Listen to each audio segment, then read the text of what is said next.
Hi guys, welcome or welcome back to my channel. If you're new to my channel, then hi, I am Shri.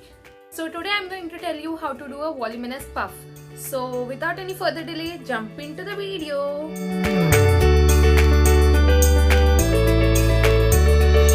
So for doing the voluminous puff, you're gonna take the hair from the end of the arch like this, from here to here.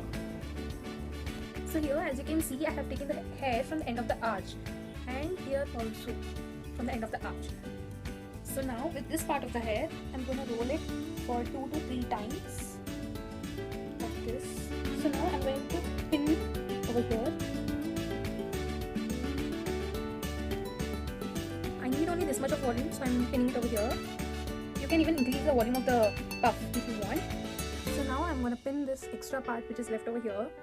I'm pinning this side as well. So for more such videos, subscribe my channel. Bye bye.